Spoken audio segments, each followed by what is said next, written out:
So the narrative that full employment is strong and the GDP is strong, I think is just farcical. And again, it's not trying to be sensational. And then if you look at, again, the layoffs, the record-breaking bankruptcies, I'd say it's anything but a soft landing, and it's simply going to get harder. And we can go into each of those stovepipes specifically, but my general answer to you is, yeah, stock market's ripping. That's totally divorced from the Main Street economy. Stock market benefits primarily the top 10% of U.S. wealth. It's massive wealth transfer, benefits me. It doesn't benefit Main Street. It doesn't benefit the 450 companies that went bankrupt and the tens of hundreds of thousands of employees that were laid off last year.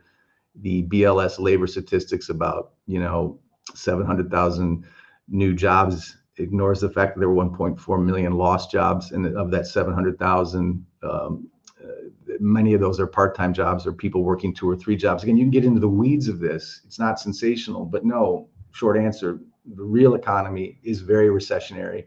The stock market is ripping, which is a very dangerous kind of divergence to see record-breaking all-time high S&P at the same time that Main Street layoffs and Main Street employment is stressed, and that GDP is based purely on trillions and trillions of dollars of debt.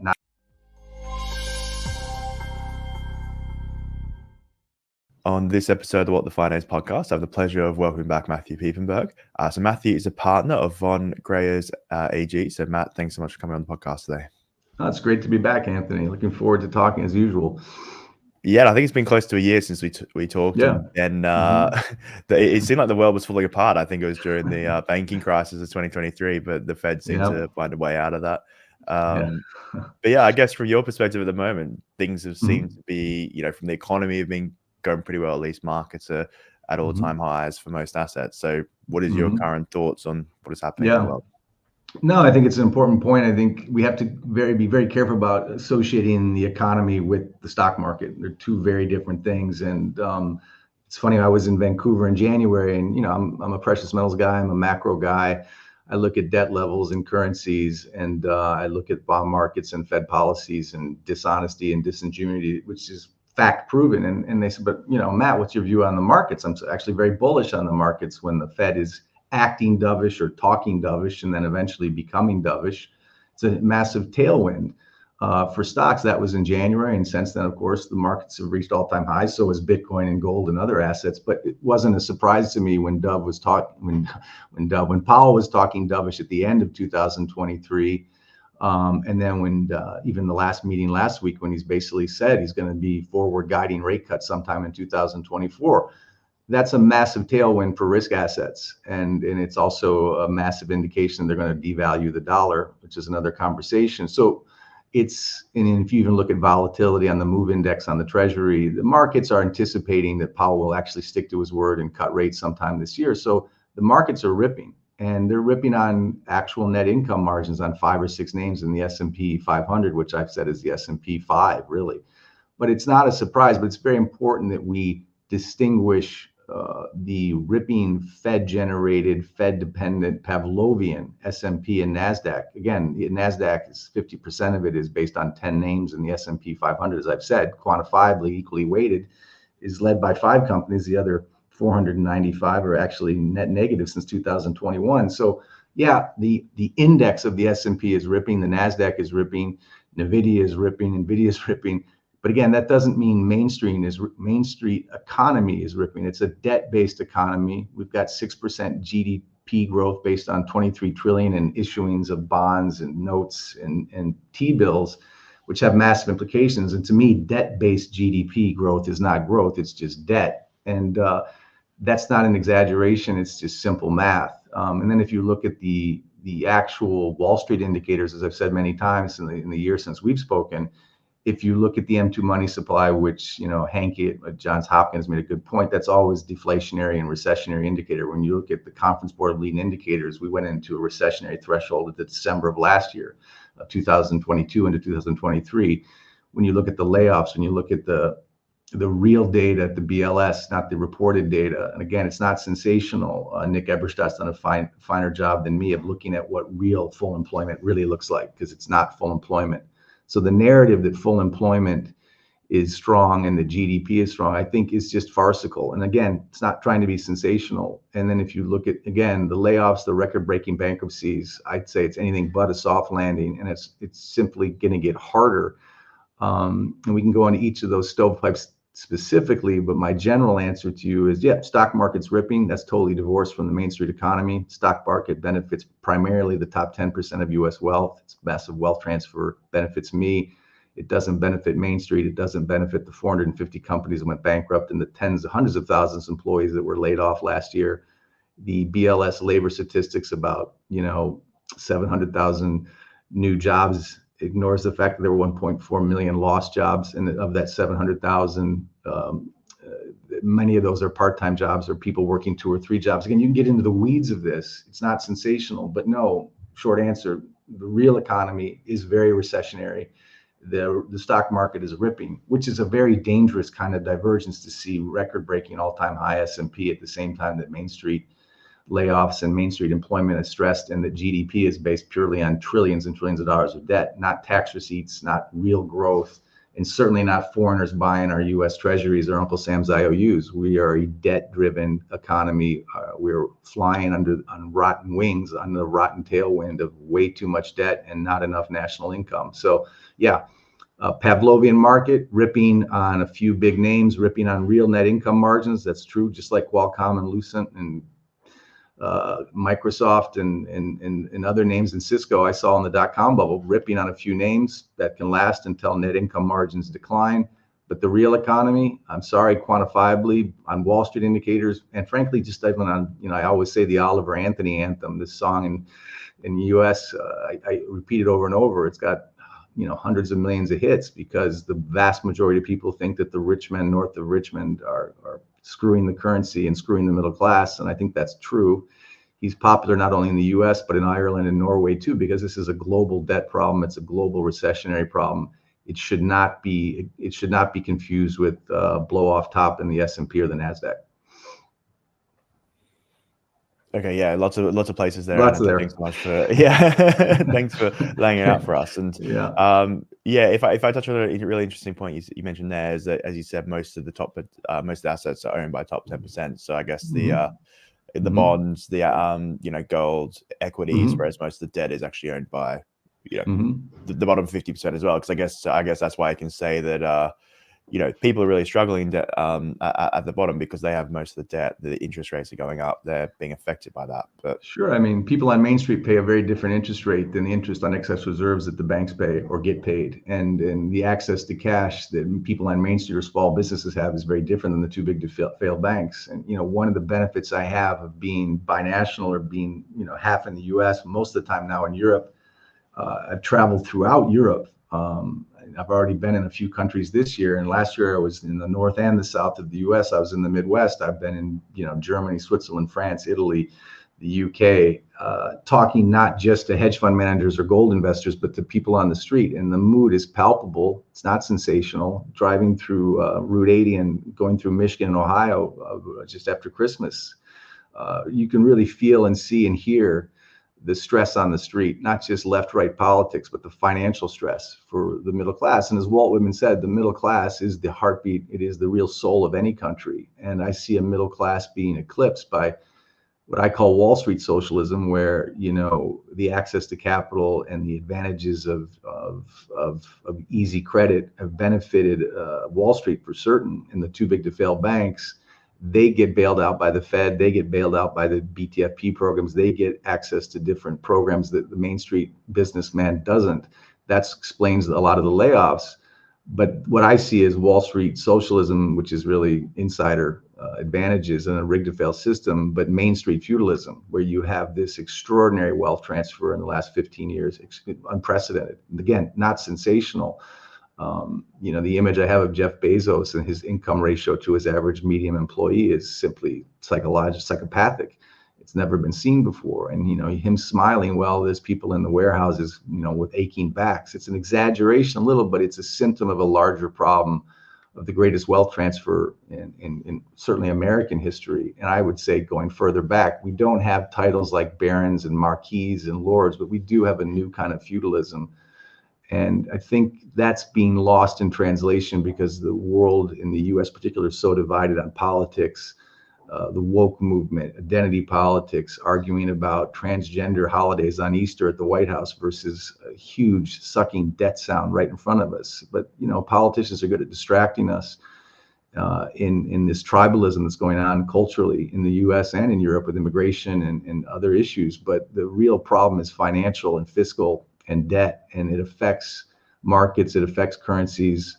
It certainly is going to affect the US dollar, and it's going to affect the gold price. So you step aside, get 30,000 feet above all the noise, and look at the real reality. The world moves on high and low periods of economic strength. We just have a ripping market, but we have a very, very weak economy. And Germany's in recession. The UK is in recession. China's in recession. North Korea is in recession. America pretends not to be in recession. These are not exaggerations anymore. And to have a ripping S&P at the backdrop of this type of economic, quantifiable, objective economic recessionary stress globally and in the US, because when the NBER tells us we're in a recession, that'll be a year too late. And when the labor market, which is a lagging indicator, officially breaks, that'll be a year too late. But again, based on the indicators I mentioned earlier, we're already, in my opinion, and have been in a recession. Can't gloss over that with a rising market. But when the S&P in the top 5 names, which no longer, I guess, include Apple and Tesla, but when those net income margins expand, which they're doing now, markets will rip. When interest rates are low, markets will rip. But all markets revert to their mean. Again, I saw this in '99 with other big tech names that had legitimate profits and legitimate price inflation. But eventually, the cost and the volume and the price advantages of even the best companies on the S&P go through cycles. And when those net income margins go from positive to negative, which I can't time, but I can track, that's when the big long becomes a big short. And when I don't have the ability to predict the date or time, but when the mean reversion comes, and Jeremy Grantham and many others have said it's grotesquely overvalued. He's not a gold bug, and he's not a gloom and doomer. He's not a macro, try to scare you. He's a very, very smart portfolio manager, GMO. He's been through a lot of cycles, and he's not alone. Druckenmiller, Paul, Singer at Elliott, all these really respected equity and credit managers are saying, we're looking at an S&P mean reversion to 3,000 or 2,500. I can't time it. It's not going to happen now when net income margins are up.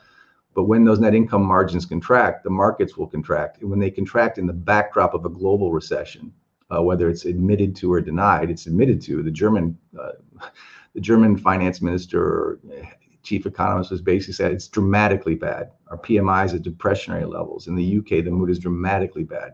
So again, you don't hear that in the US press so much, but again, when this market bubble reverts to its mean or goes down, and we're already in a global recession, whether it's admitted to or not, that's much more dangerous than 2008 or the dot-com bubble. So I think this blow off top couldn't come at a worse time. I think even Powell's concerned about the exuberance of the risk assets right now, because that's the only good narrative we have, other than, again, full employment, which is completely, and we can get into, not true. And nominal GDP growth at 6%, but again, that's GDP growth based on debt. And to me, debt-based GDP at this level is not growth; it's just debt. Yeah, and it all links back to debt. There's a really interesting. I was listening to a video from Joseph Wang, who's sort of known as the Fed guy, and he was talking about a comparison to French Revolution. Yeah. At that time, they were sort of trying to they confiscated all the assets from the church, and then tried to create their own system there, and it really affected people. There was basically hyperinflation, wages stayed the same, but the people who actually made the money were the speculators. So the investors. So it seems like that's sort of it. Maybe not that hyperinflation factor, but we are in that scenario where the speculators are just rolling in it. I fully and completely agree. A hedge fund manager in the early 2000s gave me a book on the French national crisis in the 1780s on French QE 1, 2, 3, and 4. And it's interesting, if you track what the National Assembly was doing in the 1780s, it was extraordinary QE. And they completely corrupted the market system, completely crushed the middle class. And then what happened after all that exuberance was effectively autocracy, the revolution, Napoleon, centralization. It's funny, I've done all these interviews, and sometimes I get hundreds of thousands of hits. My favorite interview was a presentation I gave in Frankfurt. It's called The Cycles and Faces of Gold. And it simply tracks the French in the 1780s for about 45 minutes, how it mirrors exactly what the Fed has done since 2008 in almost every way. It's absolutely fascinating. So the point you make, I completely agree with. And I'm not trying to pitch this, but I really recommend people look at that link, The Cycles and Faces of Gold. It's on YouTube. It's fascinating how much what we're doing today mirrors what was done in France in the 1780s with what was effectively QE1 through infinity. And that's what we've done. The difference between the French and the National Assembly in 1789 and the Fed in 2023, 2024, is that the US dollar, unlike the French assignat, is the world reserve currency. So we've been able to postpone the inevitable hangover, but the devaluation of our dollar, which we should get into, is now open and obvious. And the backdoor QE and the direct QE is open and obvious. So it is very similar to Wang's point about the National Assembly in the 1780s. I think people understood history and took a few examples, not just Weimar, Zimbabwe, or Yugoslavia in the 90s, or the ancient Rome, the great examples. But if you even look far, 1720 John Law, 1789 France, 2024 America, America is not immune from the sins of basically counterfeit mouse clicking millions and trillions and billions of dollars without killing the currency to save the system. And when you kill the currency to save the system, when you're in this much debt, you go from euphoria to centralization from the extreme left or the extreme right. And that's exactly what we're seeing right now. We're seeing the debasement of our currency. And to Hemingway's point, we're seeing constant war, because you can buy temporary prosperity, as Hemingway said, at the expense of permanent ruin. Since 2008 or 2001, frankly, since 1913, we bought temporary prosperity for the markets, but we're going to create permanent ruin through inflation and permanent war. And when you look around and talk to anyone in Europe or the US, what do we see, especially in America, since I was born? Always at war. And now we have inflation, which is undeniably sticky and about to get much worse than reported. And that's not an exaggeration. That's the cycles of history. So I completely agree with your comment on France and the parallels to today. Hey everyone, sorry for interrupting. I just wanted to extend a massive thank you to you for listening and tuning in and for your support over these 3 years. So we've had, hundreds of guests that we've welcomed on the podcast. We've had millions of views with hundreds of thousands of different people listening in. So I just wanted to thank you. I started this as a student and now currently working and I've always done this on the side just because I have a passion for it and I've enjoyed it. And probably similar to yourself, you listen to all these, different YouTube channels and podcasts of people listening to different guests. That's how I started, and I just wanted to sort of take the plunge and be able to have the opportunity to speak to these people, and you've made that happen. So thank you very much. Just myself, don't make any money from this, and it's really a passion project. So thanks for supporting that passion of mine. If you wanted to support the channel, all I ask is if you could like, subscribe, or even comment, positive or negative feedback. I'm always willing to take constructive criticism. I'd really appreciate that. But otherwise, thanks so much. If you can believe it, only 14% of our listeners actually subscribe to the podcast. So if you can, great. If not, no problem at all. Thanks for listening. And let's get back to the show. Yeah, it's scary to think. And I think, as you said there, it's the fact that the US dollar is it's the main currency in the world, and it's probably the strongest economy. As you said, you look around the world, Germany's in a recession, UK's in a recession, China's really struggling. So it's not as if there's anyone that's going to come out and actually be able to compete with the US. Yeah, and the US dollar is an extremely important topic because it does stem from debt. At the end of the day, every debt-soaked nation, regime, democracy, monarchy, you name it, again, going back throughout time immemorial, eventually you'll try to save the system by debasing the currency. And I've had a lot of debates with Brent Johnson, who I really respect, on the strong dollar thesis.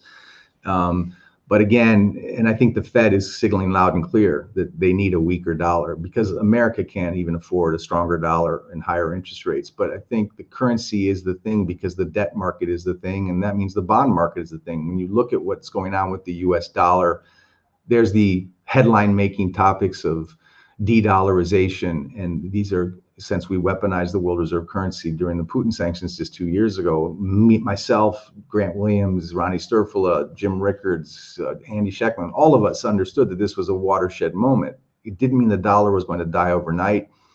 To Brent Johnson's point, it's still the best horse in the glue factory for a lot of reasons. It's still 80% or 85% of FX transactions. It still has the derivative markets, the Eurodollar markets, the SWIFT system. It's 80% of all trade settlements are in the US dollar.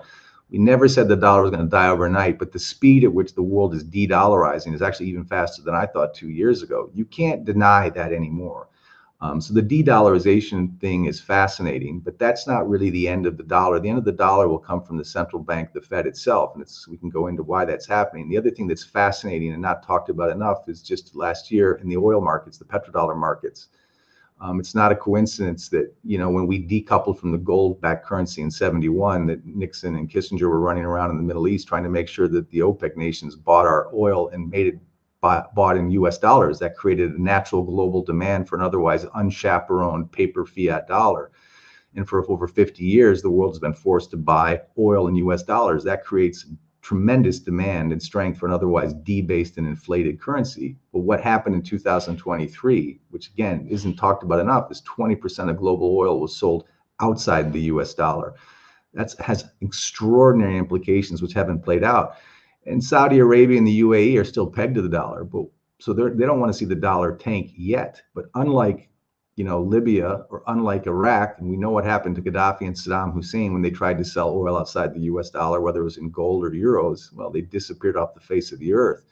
The Crown Prince of Saudi Arabia is not as worried, and Russia and China are not as worried as Libya and as Libya and Iraq were just not too long ago. There is a seismic tectonic shift happening in the petrodollar market, which affects the US dollar. That would be absolutely devastating. But what we're seeing in the GCC or the Gulf states is they're importing gold at record levels out of Switzerland this year, 2024. It's at record highs. I think what the Gulf states are doing slowly but surely is de-dollarizing, and they're going to slowly and surely sell more and more oil outside of the US dollar and net settle it in precious metals like gold. Again, this isn't sensational. This is happening. It's not making the headlines. These have massive, massive implications on the US dollar. So between the de-dollarization, between the oil trade, which is changing dramatically, and the fact that Russia can sell oil to China, China can pay for that, or Russia can sell it and take Chinese yuan and then convert that yuan to gold on the Shanghai Gold Exchange. There's all kinds of ways they can get around the petrodollar, and that genie doesn't go back in the bottle now. But in addition to these massive changes, the other thing that's tremendously headwind for the US dollar and proof to me that it's going to be continually debased is the level of US treasuries being issued right now is simply grotesque, and there's no foreign buyers for them. There's been net sellers of US treasuries since 2014, but the number of central banks that are dumping US treasuries and stacking physical gold in the last few years is simply unprecedented. And it's a warning sign. I've used the analogy, if you see an army marching towards your border and you see the cavalry and you see the picket lines and you see the scouts marching towards your border, that usually means something's changing, something's coming. It's time to be defensive. When you see central banks dumping US treasuries at record levels and stacking physical gold, that's not a gold bug argument. That's a sign that the world is no longer trusting that world reserve currency, which was weaponized just 2 years ago. So there are undeniable things happening in with the US dollar. But as I said, the real blame won't come from the BRICS. It won't come from Putin. It won't come from the sanctions. It won't come from little green men from Mars. It won't come from global warming. The real reason the dollar is getting weaker is America's over its head in debt, over its skis in debt, and it's printing money and debasing its currency behind the scenes. We don't have yet an actual pivot to lower rates, but we will. Powell said it, but I think he'll have to do it because there's too many trillions of dollars worth of debt that have to be repriced this year. And if they don't reduce rates, Uncle Sam can't afford it. That's the fiscal dominance argument. But the other obvious thing is we've been doing QE for the last 5 years, about 4 or 5 times in the last 5 years. We've been doing backdoor QE. We emptied out the Treasury General account. That was Yellen doing backdoor QE off the balance sheet that Powell didn't have to admit to. We took money from the reverse repo markets. We had the BTFP program that phased out in March. We had trillions of backdoor QE. Then what's also happening now, which is not making the headlines, is this thing called the supplementary reserve ratios, which allow the Fed banks to basically use unlimited leverage to make unlimited purchases of US treasuries because foreigners aren't buying our treasuries. And all that is QE by another name. It's the Fed banks, branch banks of the Fed, big banks, are basically going to be able to buy all the US treasuries that Uncle Sam can issue because no one else wants them. So that just makes it's just off the balance sheet, QE by another name. And frankly, the most telling sign, which again isn't discussed, it's boring, it's bond stuff, but We have record levels of T-bill issuance. Again, that sounds boring. We're not issuing 10 years because there's no buyers, and we also want to take the price pressure off the 10-year treasury, because when the yield spike, the interest rates get too high. But what the Fed is doing right now, what the Treasury Department is doing, 85% of the bonds issued are in T-bills, short duration bonds. Again, sounds boring, but as Luke Gromen and others have said, that's a sign that you're clearly in a debt crisis. And using T-bills to take the pressure off the 10-year is just it's the last desperate QE-like attempt before we go to direct QE. And I can't time when we're going to go to direct QE, but all of these mechanizations that go behind the scenes that are unnoticed by the financial media, and frankly, intentionally confusing for most investors, and intentionally so.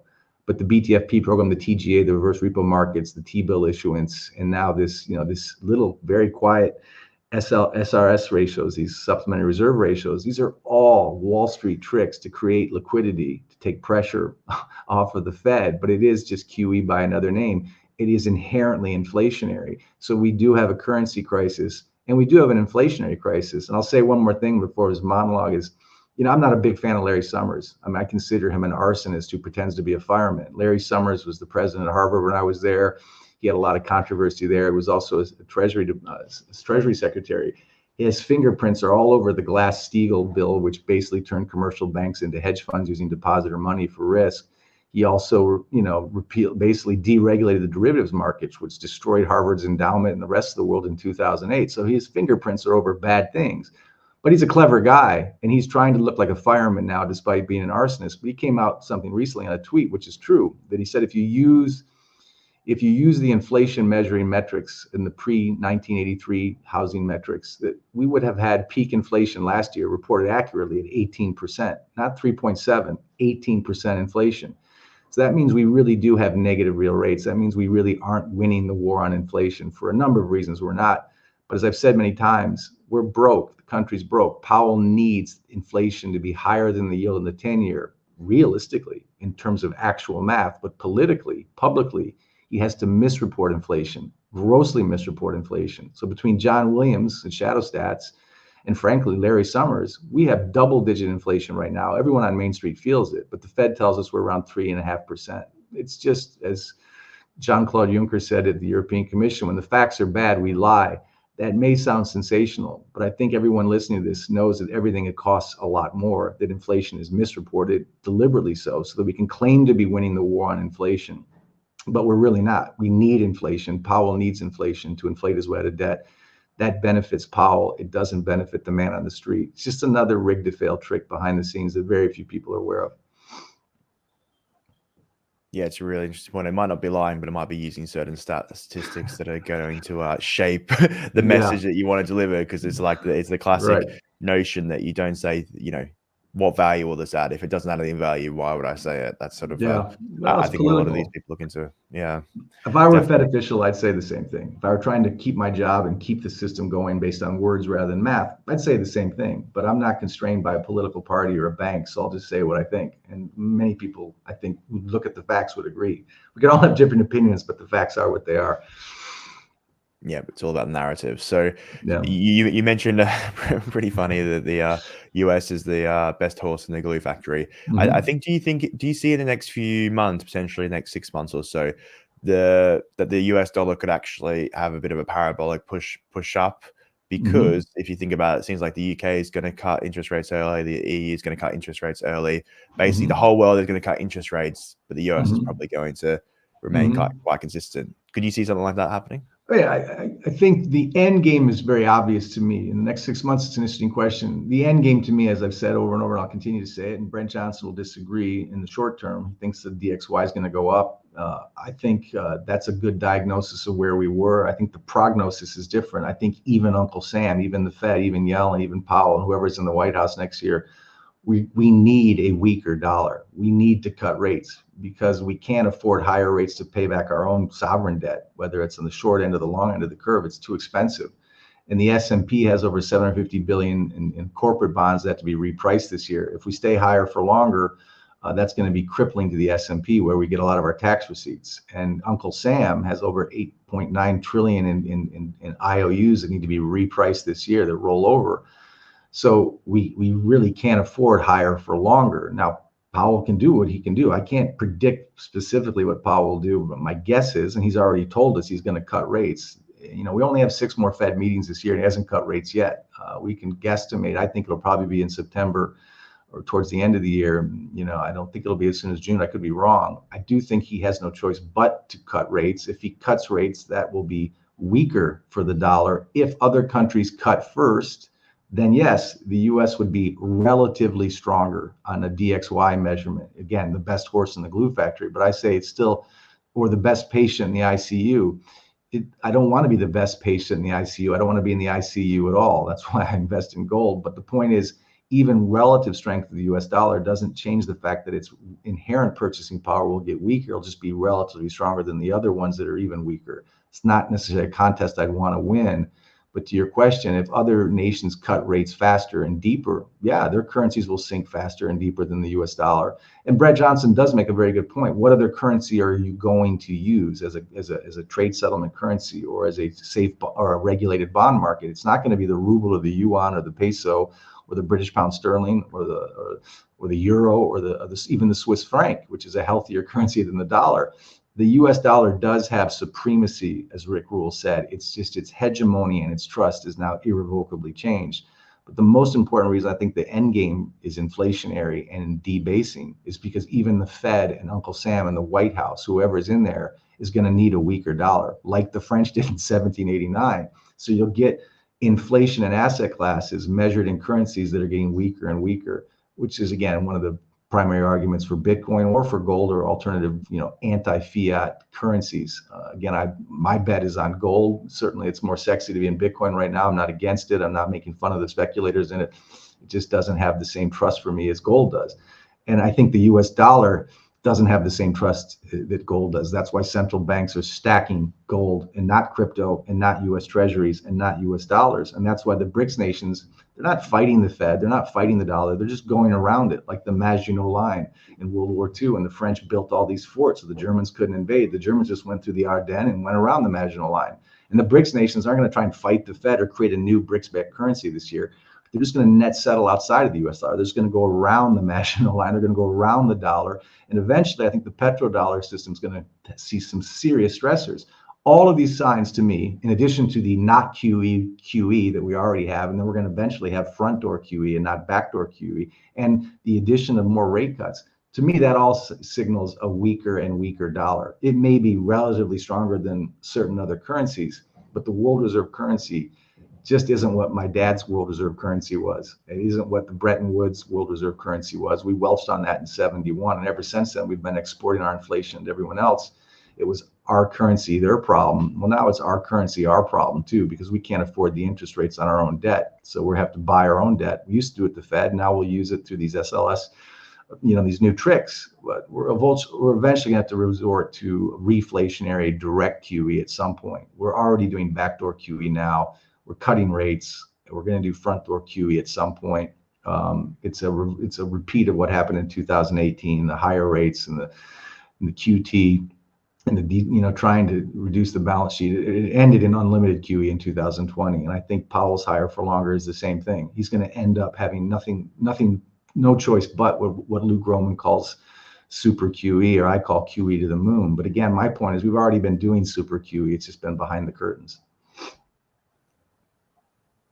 Yeah, and I think something I've been listening to, Russell Napier's been talking about this quite a lot. He's someone who talks about financial repression, and it seems like that's probably the way that we're going. And they've already done it to the banks. They've basically forced them to own, U.S. treasuries, and it backfired with the banking crisis. But that was sort of I guess you could say, a behind the scenes QE, making people own the treasuries. And I imagine they're going to try and do whatever they can to expand that to, other areas of the economy, pension funds, whoever has the cash to replace the international people who aren't buying. Now, Russell's brilliant. Ronnie Sturfeld introduced me to him a couple of years ago, and people should remember Russell Napier for years was a staunch deflationist, and then he started seeing what was going on behind the curtains in the UK in the banking system where you are. And when the Bank of England was effectively guaranteeing the commercial loans of the UK banks, that's indirect liquidity or direct liquidity. It's centralizing, it's repressing, it's forcing its way into these quote unquote private corridors of the commercial banking system. But, financial repression, even the higher for longer, that Powell's doing, it didn't make a dent in our debt. Our debt to GDP is 120% in 2009. That's 30% higher than it was in 2009. So we made no dent in our debt. Our debt to GDP has gone ripping north, and we still have inflation. Misreported, we still haven't beaten inflation, and an actual true inflation is significantly in the double digits. So there's going to be more capital controls, more centralization of the banking system. The two big to fail banks in the US and in Europe too are effectively going to be branch offices of the central banks. And I'm not even talking about central bank digital currency yet. I'm just talking about the ECB, the Bank of England, the Fed getting more and more involved into the financial policies of their nations and into the C-suites of these quote unquote independent banks. They're all this is verbunden, as we say in Switzerland. It's all connected. It's not exaggerated. It's not sensational. We're getting more and more centralized. And again, this goes back to the 1789 France example, or Yugoslavia, or Weimar, or fascist Italy, or Germany. Whenever you have a debt-soaked country or regime, you have a market crisis, you have a currency crisis, you have an inflation crisis, then you get social unrest, and then you respond to that social and economic unrest with extreme measures, extreme centralization, whether it's from the political left or the political right, because they're two stirrups of the same saddle, left or right today. It's all part of the same system to save their power, cover their butts, get more and more centralized at the expense of our civil liberties, at the expense of our currency, at the expense of all these other things that we take for granted in the last 10, 15 years, these financial freedoms, these free market price discoveries, this idea of being private, this idea of having control over your own checking and savings account, this idea of having control over your own decisions. All of that has dramatically changed in the last 3 to 4 years. It's not a coincidence that's happening at the same time that our countries are getting broker and less markets want our IOUs or our sovereign bonds. So we have to monetize them ourselves with mouse click money at a central bank near you that debases the currency and creates more and more distrust and more, again, social unrest. It's sad. It's a pattern seen throughout history. Again, it's a combination of understanding bond markets and debt markets and the cycles of history and politics. And I think we're at that fourth turning right now where things are falling apart, and you're going to see more centralization, more capital controls, more intervention from our central banks, less free choice, less civil liberties. And that, again, that doesn't even go into central bank digital currency and that trend, which basically just makes us, frankly, no different than China 5 or 10 years from now, when you have your own social credit score and everything you purchase is going to be observable, and everything you write or say may be a positive or negative depending on who's in power, and you don't even have control over your own money. That sounds sensational. Sadly, that's the direction we're going. And central bank digital currency is something the IMF is already forewarning us during the COVID crisis. They use that crisis as the excuse to roll out this concept, which will eventually become real. Is there a way out of this without a massive debasement or without social unrest? Oh, you were already seeing the social unrest. Literally, you're seeing it in London. I'm seeing it in Paris and in DC, and I'm seeing it in small villages. And we're already seeing that. We're seeing it constantly on the media. It's a slow drip by 1,000 cuts. It's constant negative news, constant tribalism, constant identity politics, constant left versus right, weaponization of the DOJ, weaponization of the law, weaponization of the fourth estate, the media, which is corporate owned. I mean, these are all symbols of centralization. I was sad to see it. When I was in law school or when I was an undergrad, I never thought the politics legal system could get this overtly obvious. I mean, even a man on the street can sense the intervention. Whether you watch the left-wing media or the right-wing media, you only have one view. No one has a balanced view. There's very little public debate with informed debate. It's mostly emotional and political, so it's really kind of silly. But I don't think there is any way out from the social unrest to come, and the social unrest that's already here. I don't want to see more. I think America in this election coming up, regardless of who wins, is going to be permanently divided, because it's going to be half the country disgusted by whoever wins. And so I don't see an easy way out of that. In terms of the debasement of the currency, there's nothing that's going to make the inherent purchasing power of any fiat currency stronger. Nothing, whether that's the US dollar or the euro or the won or the peso. The relative strength can change depending on FX exchanges, depending on interest rate policies of different central banks, but the inherent purchasing power, what it buys for you, is just getting weaker by the day. Again, that's primarily why Bitcoin and gold are ripping right now. I personally think gold is a better asset for that. It is a medium exchange because it's literally what the central banks are buying and it's what the BRICS countries are net settling in. Bitcoin isn't that case. But again, I'm not against Bitcoin. I just don't trust it in the same way. But I think the rise in Bitcoin and gold right now is a middle finger to fiat money in general. The world's catching on. The jig is up on fiat money. And I don't think we'll see a gold-backed dollar or gold-backed brick currency. I just think we'll see a stronger role of gold net settling in trades. We may see some kind of redeemable central bank or a BRICS gold-backed currency down the road. It won't happen this year. I don't think we'll see the end of the petrodollar this year. But the signs of a weakening faith and a weakening trust in the greenback of the US dollar are literally everywhere, literally everywhere. So I'm very negative on the dollar's inherent purchasing power. I'm almost indifferent to its DXY because, again, you're just measuring donkeys and horses on their way to the same slaughterhouse. I'm not that interested in comparing equally sick animals. But yeah, of course, I recognize that the dollar is supreme. Again, its hegemony is irrevocably changed now. So in history, how do we get rid of this wealth divide? Because I guess if you look at it, it went from labor in sort of the mid 20th century. Now we're into the capital phase. How do you get rid of it? Is it just absolutely destroying the value of assets and passing it over to labor? Is that the only way?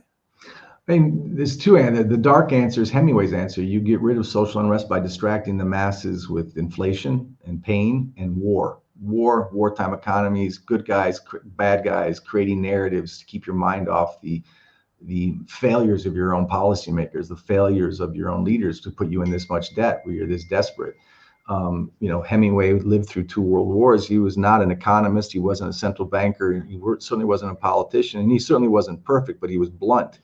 And I don't want to see Hemingway be right, but he is already right. We do have permanent war, and we do have permanent ruin, and we do have inflation right now.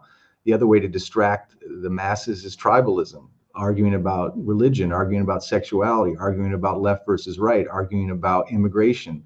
Again, all valid things to discuss, but they distract us from the fact that our income is 1/3 of our debt as a country. In a family, that would create social unrest. In a family, that would create marital unrest. That would create separations and divorces. If your husband's a gambler addict and you don't have enough money to put your kids through school or feed them in the week, that's going to break the family. Well, rather than focus on that reality as a country, we're distracting the country with all kinds of identity politics and polarizing politics. Can it be solved without pitchforks? Yes, I hope so. History has shown that usually it's violent, and usually it's ugly, and usually it's political, or a combination of all those things. Pollyanishly, idealistically, hopefully, maybe through a fair democratic process, we elect more intelligent people who understand basic economics, who are not afraid to admit that we need austerity, not more mouse-clicked money, not more centralization.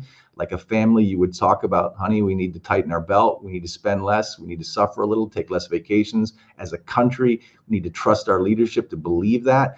I think it's very hard for a politician to talk that honestly. Javier Milei has done that in Argentina. It's interesting. He's talked bluntly that we're broke. Peronism failed. We're screwed. We got to do something differently here.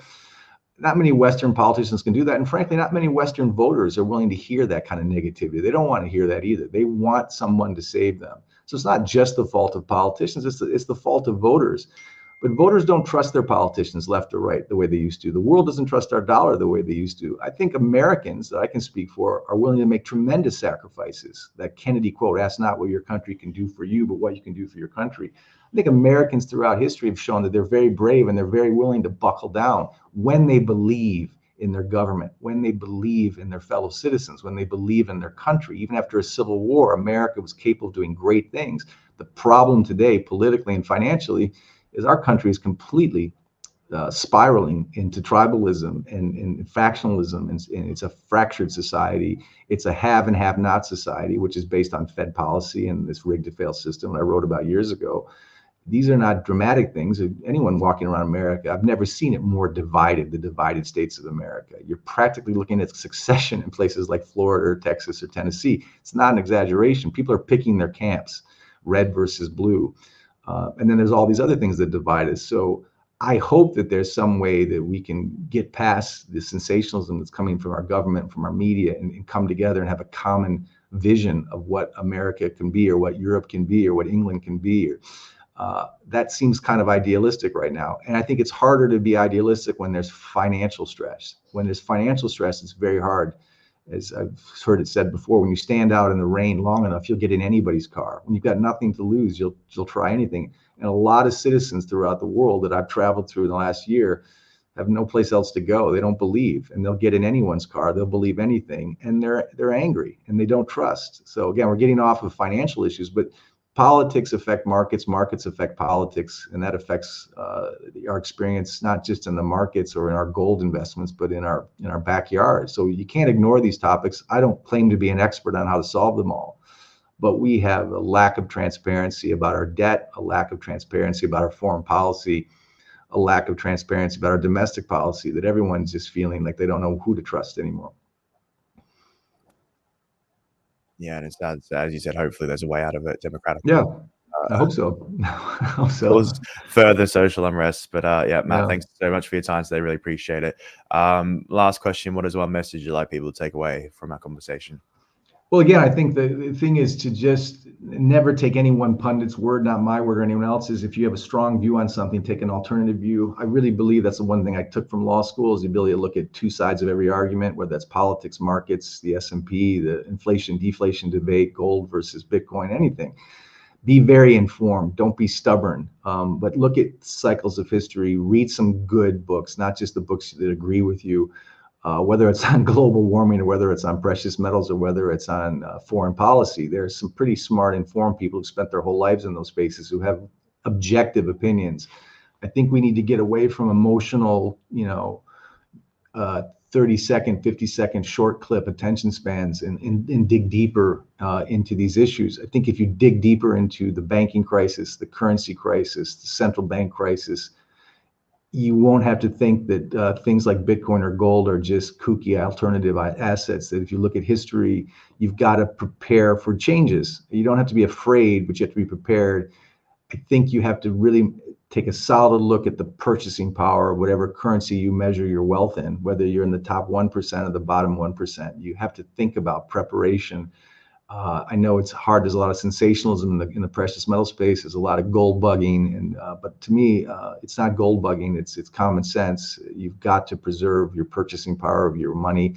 I don't think paper money will do it, and so it's good to take a deep look at debt, what debt does to currencies, and how you can hedge against currency risk, not just political and banking risk, which is everywhere. But really look deeply at what does it mean when you go from 9% to 6% to 3% to 15% inflation compounding. What is that doing to the money in your checking account? You have to have, whether you're wealthy or not wealthy, you have to take measures to prepare for that. You can hope for the best for your political leadership, but become your own central bank, become your own congressman, your own leader. Take things seriously and do the best you can. And I know that's hard for a lot of our listeners because they're just trying to get through the month. And I get emails all the time. That great, but I can't even get through the month. I don't know how to buy gold. I don't know how to prepare for this. I feel like I'm just a twig on the river being pushed by forces I have no control over. I completely understand that. But again, even my son could spend $200 a month buying a little bit of gold every month, or whatever you think is going to hedge. But I don't think you can deny that we have a debt crisis today. You have a currency crisis. You have an inflation crisis, regardless of how it's reported.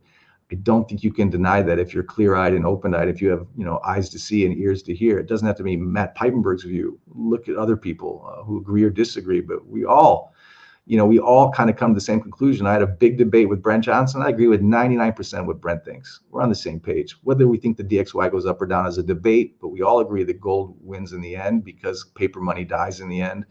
I've watched Larry Lepard debate with Peter Schiff on Bitcoin versus gold, but they all agree that gold still does well. I think, Peter Schiff really doesn't like Bitcoin. He may be unfair, but I'm saying be informed, but look at your currency, look at the inflation, look at the debt in your country, and ask yourself honestly how they're really going to fix this, and question the wars they want to send you to, and question the narrative on who's the real good guy and real bad guy. I'm not going to tell you who I think it is, but do some deeper thinking than just what the left or right media tells you, and use your own common sense. Great message. As you said, don't listen just to the one-sided news out there or other factors. Listen to everything, use your own judgment. But yeah, Matt, thanks so much for coming on. Appreciate it. If anyone wanted to find out more about what you do, where would the best places for that be? Yeah, I mean, we are at vongreyerz.gold or vg.gold. Egon von Greyerz and myself write a lot of articles every week, and have a lot of informed opinion on not just why you should consider precious metals. I think a lot of people come to our site understanding that, but we also have a lot on our website beyond just our articles and interviews. A lot on our website that explains, what are the best jurisdictions to hold precious metals, why you should really be concerned about ETF gold or storing your gold at a commercial bank. It's more than just why gold. It's also the how and the where of gold, which are very important. It's very important, if you can, to hold your gold legally outside of your own jurisdiction, outside of your own country legally. I think it's very important to hold it privately and not in a commercial bank. I think it's very, very important not to hold it in an ETF because of the counterparty and intermediary risks, which many people just don't understand.